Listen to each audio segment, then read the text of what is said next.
Good evening, everybody. That woke you up, didn't it? In my lecture tonight, I will show you, with the aid of passports from my collection, how passport design has been influenced by a desire to confound the forger, how it developed the technically complex document we know today, and how the forgers have responded to the challenges presented by secret safeguards. I cannot tonight give you a complete history of the passport. As Michael said in my book, The Passport, The History of Man's Most Travelled Document, I have traced passports back 3.5 millennia. Tonight, I shall take you back a mere 3.5 centuries. Think of a stratified society whose influential members would acquire passports for travel, but whose working classes would simply go where they wished without documents. This state of affairs arose from the use to which passport systems had been put. The lowly people had no influence in the affairs of state and were considered innocuous and not requiring to be checked. Rulers wanted to control the powerful people in their kingdom because they represented a threat. They might go abroad and come back with an army to depose them. And these powerful and mighty people, in their turn, wanted some sort of introduction into the level of society in the country to which they were going. And so the two components of the passport became facilitation and control. Nobody in the 17th century was consciously thinking of the design of the passport. The passport appeared as it was because it served the function that it did. A typical passport of 350 years ago was a document handwritten on paper. At this time, the issue of passports had not yet been established as the exclusive right of the state. Passports could be obtained from a local lord, or a magistrate, or a commander in the army, in fact, from anybody, provided that that person had sufficient influence for the document to be accepted. And to ensure that the passport did function as intended, a large portion of the text was assigned to stating the importance of the issuer, listing his ranks, his various offices, and his decorations. Compared to this catalogue, the actual holder of the passport enjoyed a very small mention. The year is 1659. In England, Richard Cromwell is just hanging on to power. In France, the monarch is Louis XIV.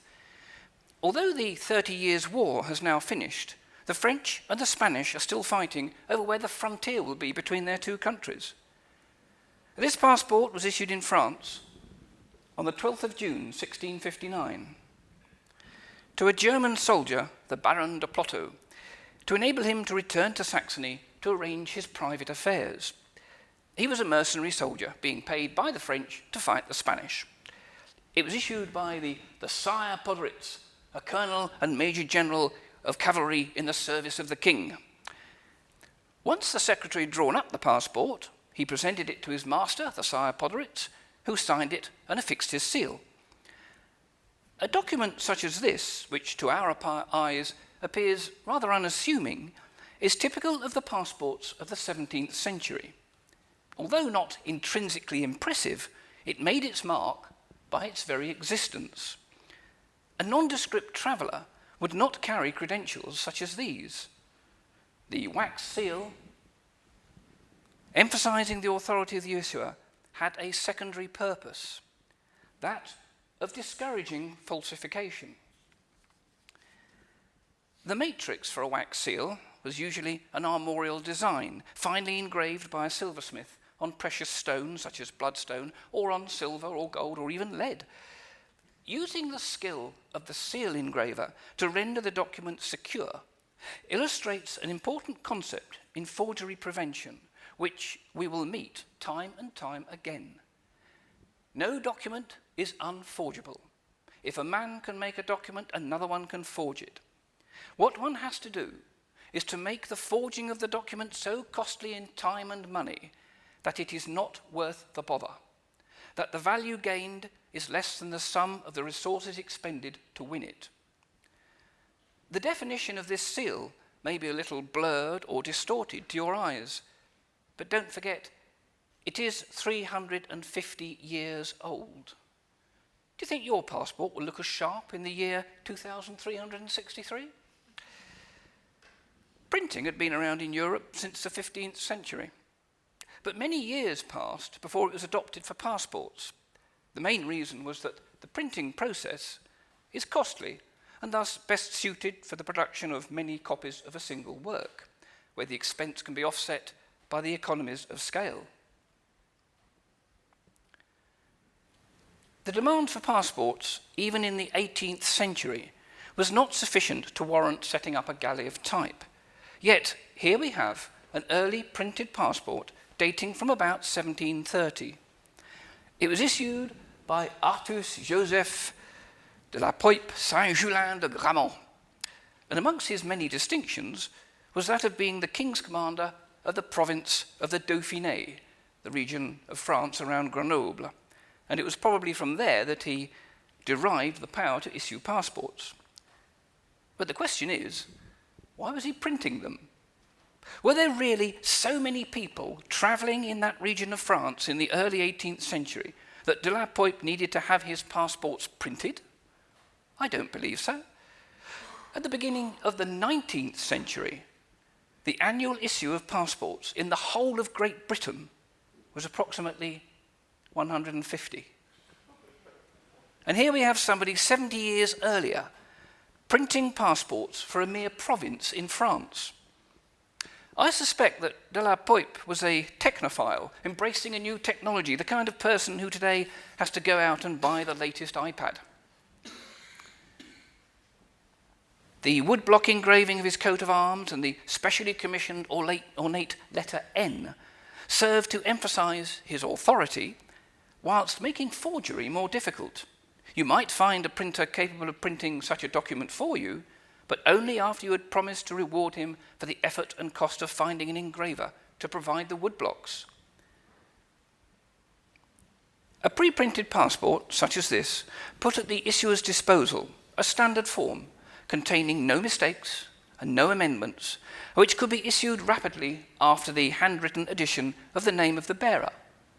But paradoxically, it introduced a security threat.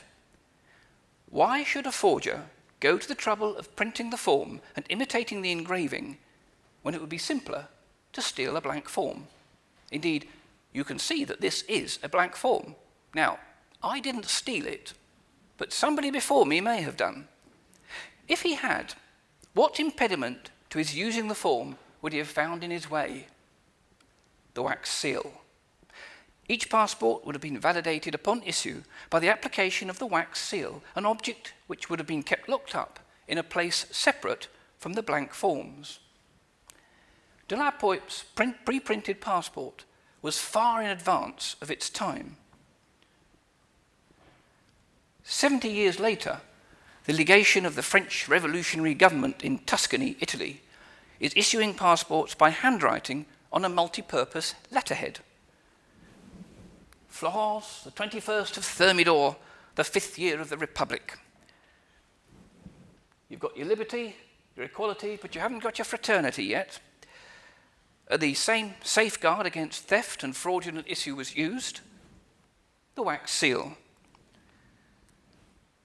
This is a more flexible use of printing, especially important now that they're using expensive steel engraving blocks. You can see the impression that the steel block has made in the paper. Intricate engravings and wax seals were the obvious or overt attempts to make the passport secure.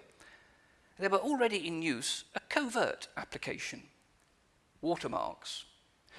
Originally designed as manufacturers' trademarks to guarantee the provenance of paper, they were well qualified to add credibility to the genuineness of a document. Here we see the manufacture of a watermark from a dandy roll at the point of rolling out the pulp. A watermark is created at the point where the paper is still a wet sheet and can be stretched without damage. The design chosen for the watermark is realized in wire and the damp paper is pressed over it and allowed to dry. In the places where the paper stretches to cover the wire, it becomes thinner and thus allows more light to pass through it. Because the watermark is inserted in the paper during the manufacturing process, it cannot be removed or altered, and it is very difficult to imitate. France realized the importance of watermarks as security checks very quickly, as you can see from this French passport of 1808, which incorporates several watermarks on the same sheet, not the least of which is this central circular design, which is about 8 inches in diameter, and bears a representation of the head of the emperor encircled by the words Napoleon I, Emperor of the French. Contemporary British passports relied upon the commercial watermark of the paper manufacturers Watman and Company. It was not until the early 20th century that British passports were given a dedicated watermark. When passports became booklets and machine-made paper was milled onto a roll, the watermark had to be designed as a repeating pattern so that no matter how the paper was later printed, folded and cut, somewhere on the page a watermark would appear. A German passport of 1938. Adolf Hitler, he who hated the decadence of the Jazz Age and the Art Deco. Was he aware that his passports carried such an avant-garde modern watermark? And the repeated design does not have to be an abstract pattern. In this Hungarian passport of 1943, the repetition is text, Királis Magyar, the Kingdom of Hungary. Coming up to date, the UK passport, despite the paper being machine-made onto a roll, technology has allowed us to place the watermark in the exact position to accommodate the subsequent printing. The watermark is put into the paper in the mills, and the printer manages to print around it so that the bird's head appears in the middle of the guilloche. By the middle of the 19th century, most passports were printed in portrait format in one of two styles. The certificate style, such as this passport of the Kingdom of Bavaria of 1861, was rather official looking, with the personal description entered as a list. And the document surrounded by an intricate decorative border.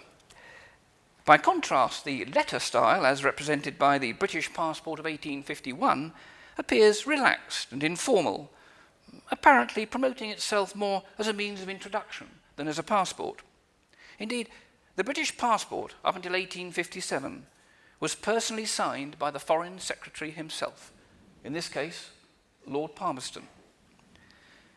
It is perhaps no coincidence that the countries using the certificate-style passport, which emphasized control over facilitation, were often those who employed them as a tool to manage their populations.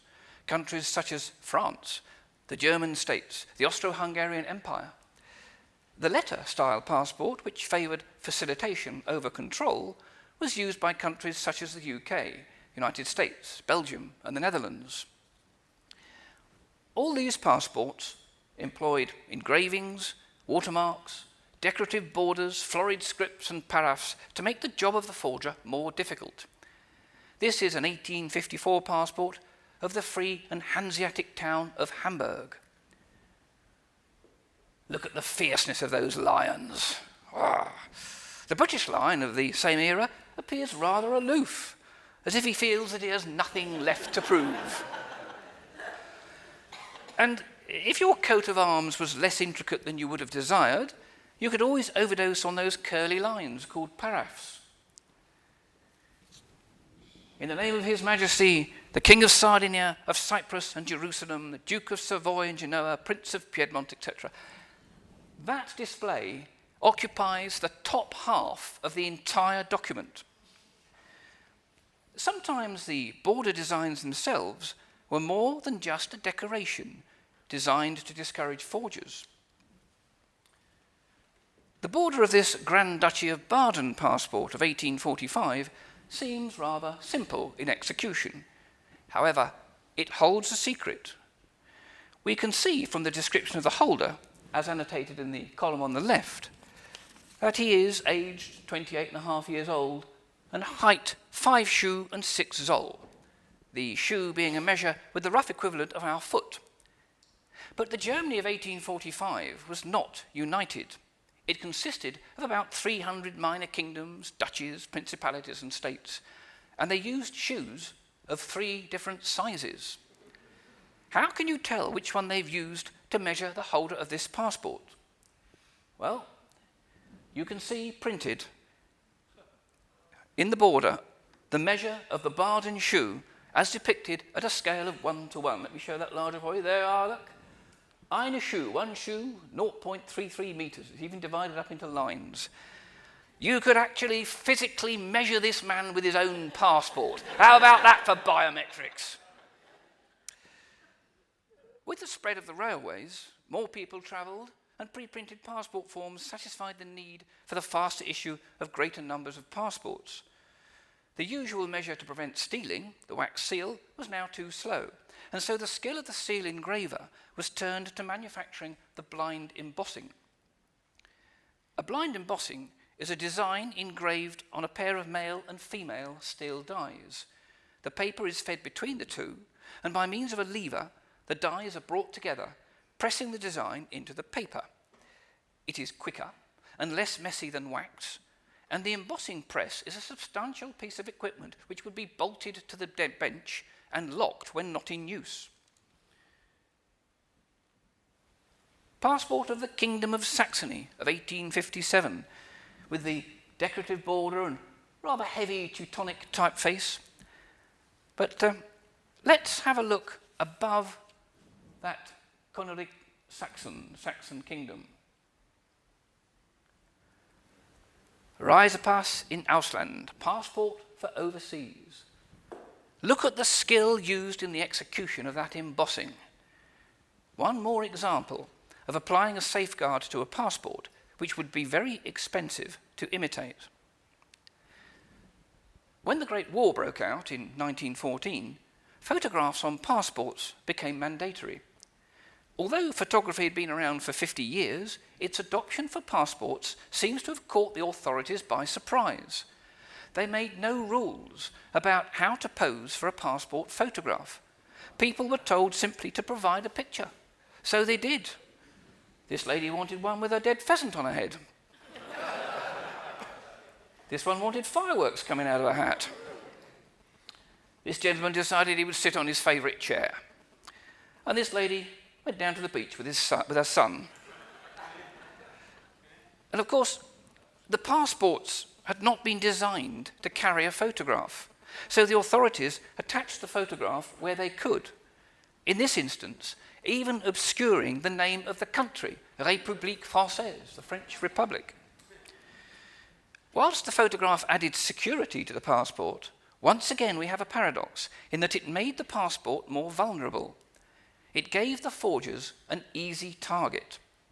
It's human nature, when checking a passport, to ignore the written physical description and simply peruse the photograph. So the forger could concentrate upon falsifying the photograph. How easy is it to swap a photograph? Well, if the original photograph was too difficult to remove, you could simply stick a second photograph over the top. And let's take a look at the differing means of affixing photographs.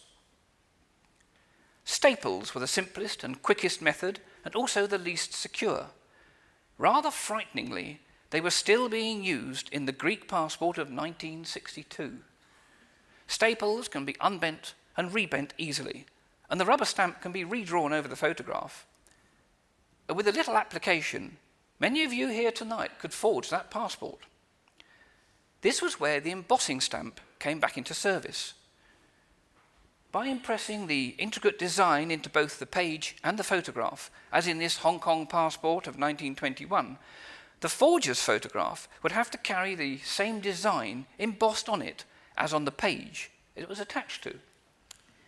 But were we, by 1921, already losing some skills and knowledge? Look carefully at that stamp. the die-caster has inserted the words Hong Kong in the wrong direction, so that they appear laterally inverted. Emperor of India, George V, Hong Kong going backwards. Still on the subject of affixing photographs, Belgium in 1929 was using rivets, wet ink stamps and messy glue to safeguard its photographs. Germany in 1984 was using wet ink stamps and panzer tracks, as this combined embossing and perforation was colloquially known. By now, the early free-for-all situation with regard to the passport pose had long been replaced by strict regulations which, however, differed from country to country. The British passport photograph has to be full face. The German requires the sitter to show his left ear. In the 1980s, it became fashion to lay a clear plastic laminate over the photograph as an additional security measure, as you can see in this British passport of 1981. The laminate carries a security design in red ink, and the embossing stamp impresses the laminate, the photograph, and the paper. The introduction of the plastic laminate had an unintended side effect. It killed off the passport with plastic covers, such as those of France and Iran, because they discovered that the heat generated in the lamination process was found to melt the covers of such passport booklets. So that's why we no longer have passports with plastic covers.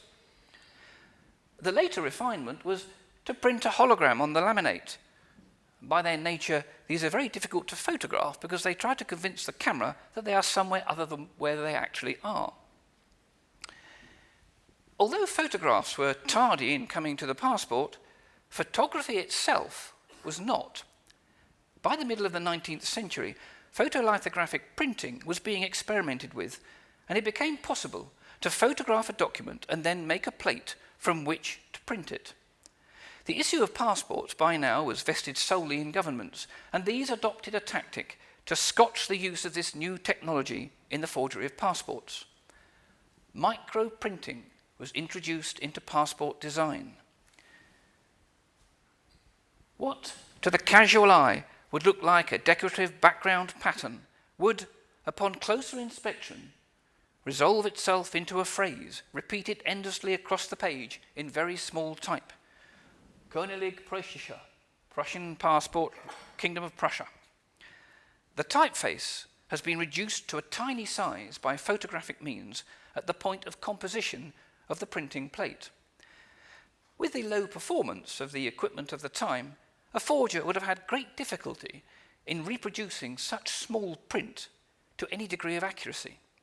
And with the use of, by the Germans, of chromolithography to introduce colour, such as pink and blue or green, they manufactured a passport which could not be photographed and reproduced entirely in black and white. United States passport of 1922. The bluish background is in fact microprint of the text, United States passport. Britain first introduced a microprinted background to its passports in 1915 with a fishnet design, but it did not progress to microtext until a century after Germany. At the beginning of the 20th century, the Security Service began to provide an input into the design of British passports. It still does. In 1921, MI5 complained that the pink background on the pages of the recently introduced blue British passport made it too difficult for the visa stamps to be read properly. And so when the passport was revised in 1926, the background was changed to brown. Passport design needs to take into account improvements made in the performance of photographic equipment. Improvements which, of course, are also available to the forger. Microprinting is still with us today, but with the increasing power of magnification available to the layman, which is provided by digital scanners, for example, it is now called extra small print, ESP, and it is so small that it is impossible to read with the naked eye. This is a Canadian passport of 1998. As you can see, it belongs to that well-known lady, Valerie Specimen. Yes, it's a specimen passport. Look at the dotted line at the top left, which runs beneath the paragraph of endorsements and limitations. That is not a dotted line. It is a line of ESP text, extra small print, repeating the word Canada. It is so small that it is difficult for me to magnify it sufficiently to show it to you. That print is even smaller than the text that BT uses at the bottom of their adverts to tell you how much broadband is going to cost you. It is approximately 1/10 of a millimetre high. As a forger, if you are able to obtain a crisp photographic image of that printing, which as you can see is not that easy, would you have the financial resources available and the contacts to obtain the special machinery which can print at 10,000 dots per inch? A modern book is printed at 1200 dpi, dots per inch. This slide is being projected at 72 dots per inch. When the colour photocopier came along, suddenly entire documents could be reproduced in a fairly good representation of their original colours. The solution was to incorporate into the passport colours and designs which would upset or fool the photocopier. Shades of pink and yellow appearing together are a good obstacle. Now, I will not pretend to understand the science, but apparently a colour photocopier can usually reproduce fairly accurately either the pink or the yellow, but not the two together. To confuse devices which use scanner technology, geometric patterns are printed in finely graduated grey lines, set at certain angles to each other, so that when the original pattern is scanned, it either dissolves into a sort of a grey mush, or it constructs a useful word, such as forged. Intricately constructed geometric designs had long been a favourite in the passports because of the effort needed to imitate them. Overnight, the photocopier made these complex designs redundant. The solution was to print them by a process called intaglio printing, where the design is cut very deeply into the printing plate so that the ink collects in its grooves. This allows such a quantity of ink to be transferred to the paper that it stands proud of the surface, giving the design a texture which can be felt. A forger using a photocopier on this Ghanaian passport of 1985 would first have to overcome the juxtapositions of the pink and yellow shades. He might be able to reproduce the design, the geometric design in the border, but when printed it would be flat, whereas it should have a discernible texture. Designs printed by the intaglio method are usually affected on the inside of the front cover, where the stiffness of the board can support the extra weight of ink without damaging the definition. This position has the added advantage that an experienced passport checker can discreetly rub his thumb over the design as he opens the passport, and so check whether it has the correct feel. But there is often a covert safeguard built into these patterns. Cut diagonally across the design is a second grade of lines which are not apparent when looked at from the standard perspective. When viewed at an angle, an additional pattern appears, in this case spelling the word Ghana. Let me show you that again. That's the design when it's absolutely flat. When you take it horizontally and look at it obliquely, you get the word Ghana. And of course this latent image is built in relief, and so it cannot be reproduced by a photocopier. A useful safeguard, which is not apparent to the forger but easily made obvious. Today, the miniaturization of electronics has permitted the manufacture of unobtrusive low-voltage ultraviolet lamps. You see them on the counters in banks and building societies, and you might notice them on the desks of passport checkers at the frontiers. What are they looking for? Well, the key to all detection made under ultraviolet light is the presence or absence of fluorescence, which is not apparent under normal or white light, as it is called. By adding certain chemicals to papers and ink, they can be made to appear more brightly, or conversely, to not fluoresce at all. A Vietnamese passport of 2002.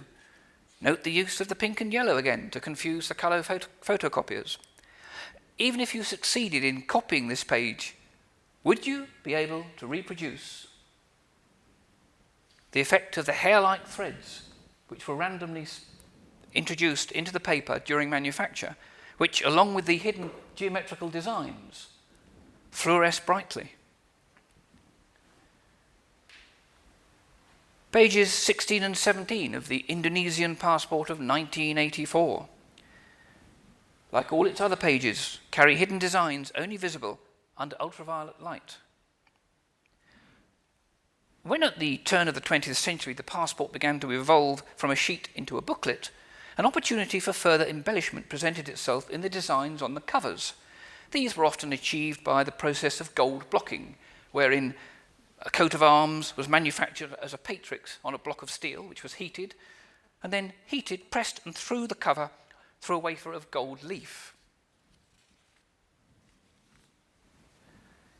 The first British passport to have a cardboard cover was issued in February 1915, although it was still a single sheet of paper, not a booklet. Look at the detail on that royal coat of arms. That must have been a headache for forgers. And don't forget, this passport is 98 years old.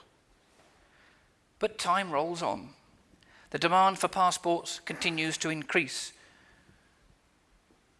This was the operative at the printers de la Rue in 1956. He's gold blocking the Rexine covers of passports for Malta prior to their binding.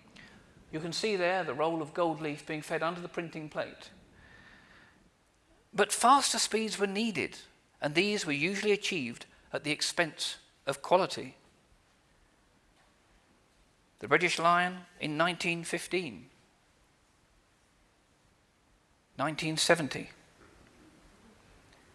1990. If I were a forger, I know which one I would find easiest to copy. The gold blocking on the British passport of today is not as intricate as that of the passport of 1915. What was the response from the forgers? By the 19th century, the precautions which had been built in to make the passport secure, the wax seal, the watermark, the dry embossing, the intricate borders, the engraved coat of arms, chromolithographic microprint, they were all largely untested, since it was easier to misuse a genuinely issued passport than to bother trying to forge one. So in one respect, one can say that the security safeguards had worked. They had discouraged forgery since there was an easier way. The assiduity of frontier controls varied from country to country. From the cursory perusal of the workbooks of these two travelling apprentices in the Austrian Tyrol, probably being checked as they enter a town gate, to the close inspection of British travellers by the French commissaire as they disembarked from the packet boat at Dieppe in France, the standards were not uniform throughout Europe. And if the checking of the passports sometimes appears lackadaisical, the process of their issue was often no more rigorous. Proof of identity was very rarely demanded by the authorities, and when it was presented, as there existed little bureaucratic infrastructure to support an identity checking system, it would consist of something as insubstantial as the applicant's visiting card. On the 14th of January 1858, Felice Orsini tried to assassinate Napoleon III outside the Opera House in Paris. He was unsuccessful. He was arrested, tried, and executed.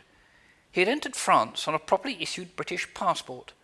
It had been properly issued to his English friend, Thomas Alsop, but as the British passport of the day bore no physical description of the holder at all, merely stating that he was Thomas Alsop, a British subject travelling on the continent, then it was quite simple for Orsini to take the passport and adopt the identity.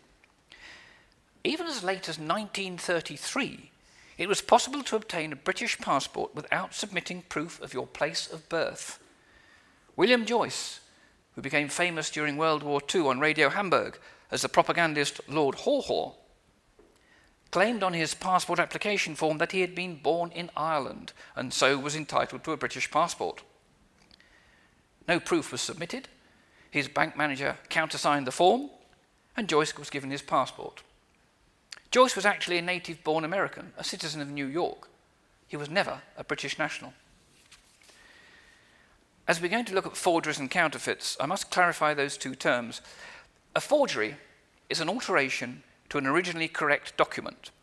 A counterfeit is a completely manufactured imitation of the genuine. So, if I steal your passport and swap the photograph, then that passport has been forged. If I buy some card and paper and manufacture my own passport, then I've made a counterfeit.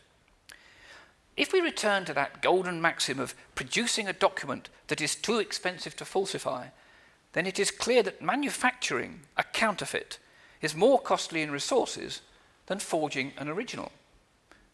So why are passports sometimes counterfeited rather than forged? It depends upon the reason for the falsification.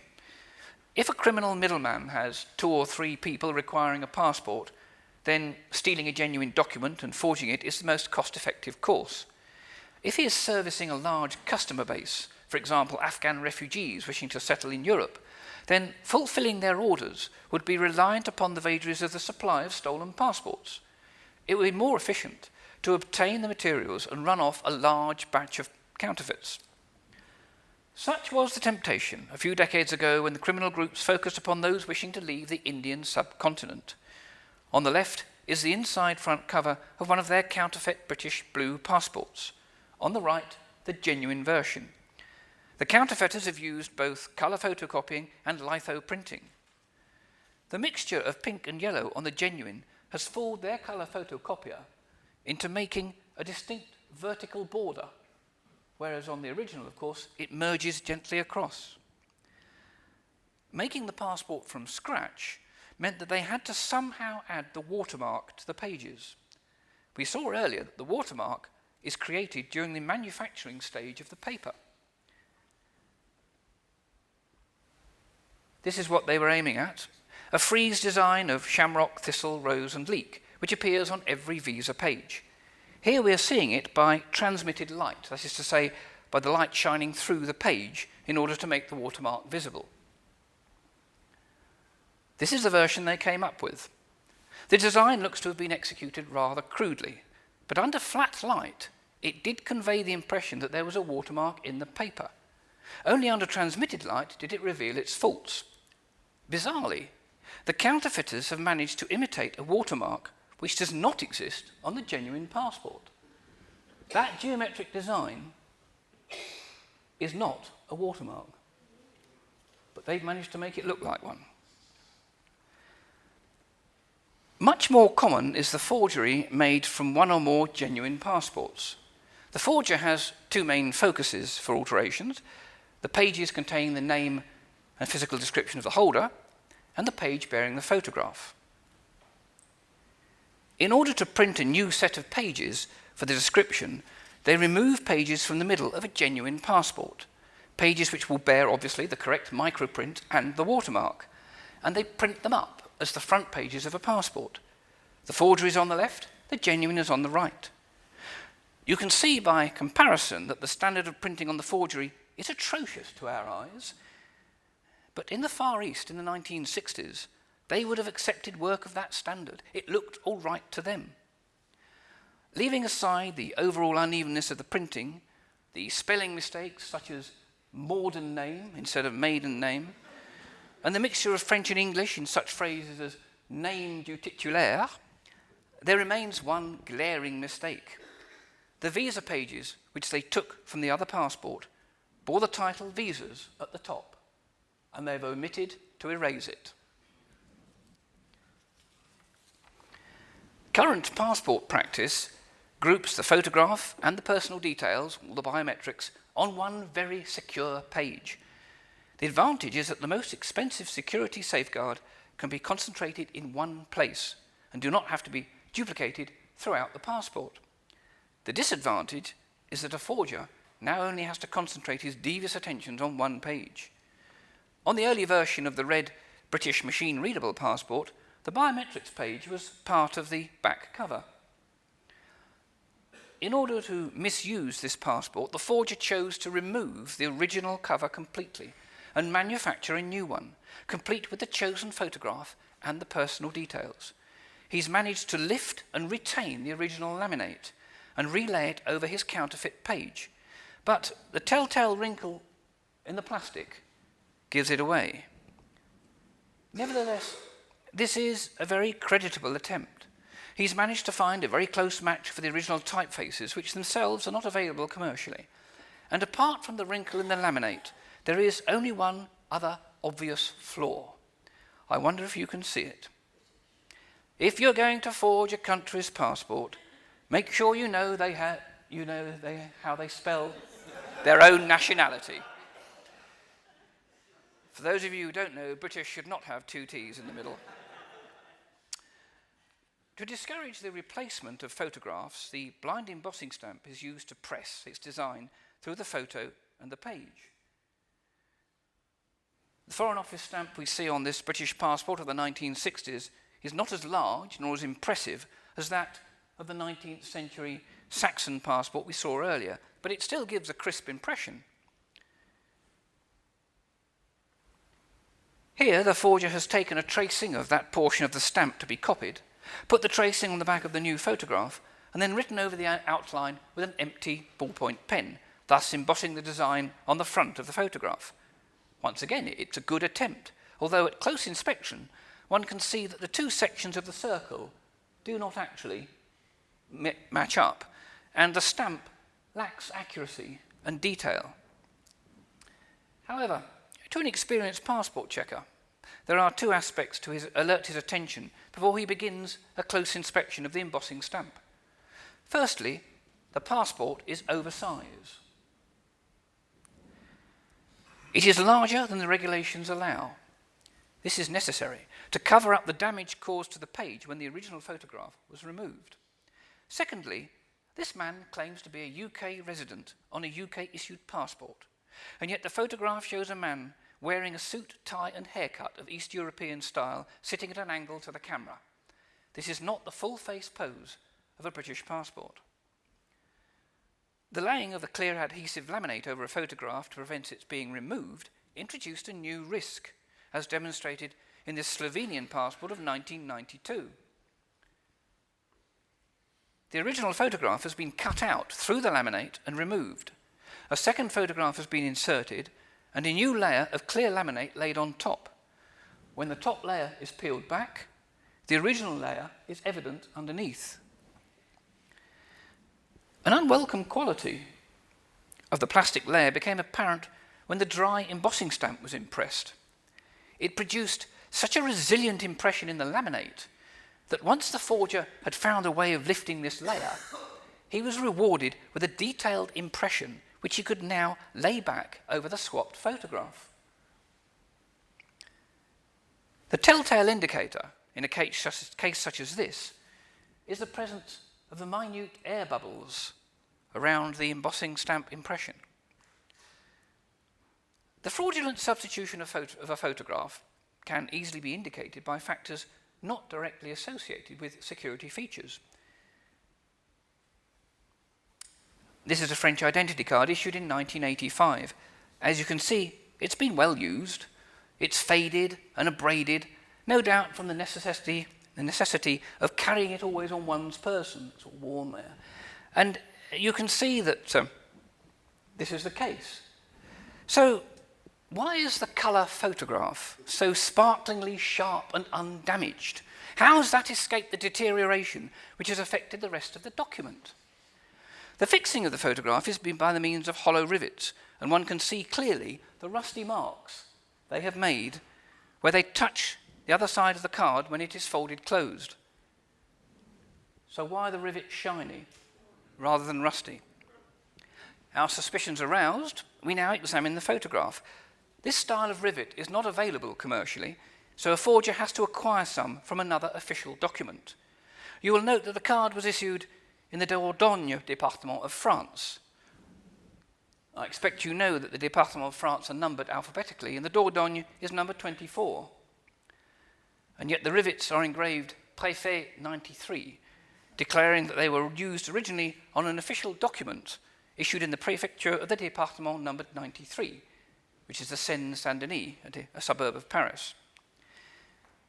We in the UK are unfamiliar with the facility of international travel as provided in Europe to holders of national identity cards. Using identity cards for travel provides one more document to falsify, and it is usually an easier target than a passport. This is the watermark on a genuine French identity card. It represents the intertwined letters R and F for République Française, surrounded by a stylized garland.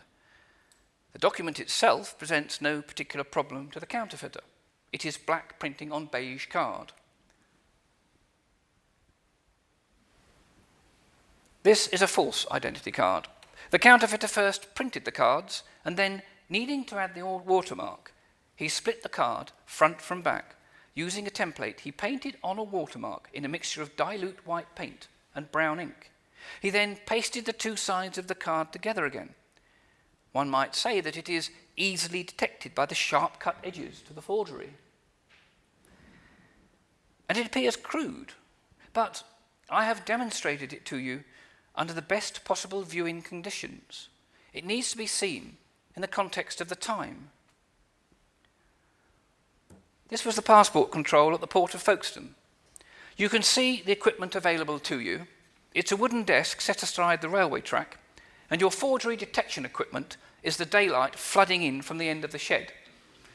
800 passengers are standing in front of you, and one of them is using that card. Forgeries only need to be good enough to pass the test of the time. The improving technology used by passport manufacturers and frontier control officers is eventually available to forgers. The trick is to try to keep at least one step ahead. Everything I've shown you tonight is accessible to the inquiring mind. I've betrayed no secrets. Security printing has 3 levels. Level 1 is those checks that anybody can see, such as a watermark. Level 2 are those that require further knowledge or equipment, such as ultraviolet light. Level 3 are those that only a select number of people are privy to, and those are the ones I've not divulged. To conclude, throughout the world, governments are seeking to replace men with machines. In the search for the unforgeable passport, they are spending vast resources and commissioning complex systems. Let me tell you now that their search is futile. If a man can make a passport, another one can forge it. The latest British microchip-enabled passport has already been compromised. How was the forgery discovered? Not by the machines, they were fooled. It was detected by the human being who was actually handling the document. We are spending more and more money in an attempt to teach machines to do badly what a human can do so well. And with that sobering thought, ladies and gentlemen, I close my talk. Thank you for coming.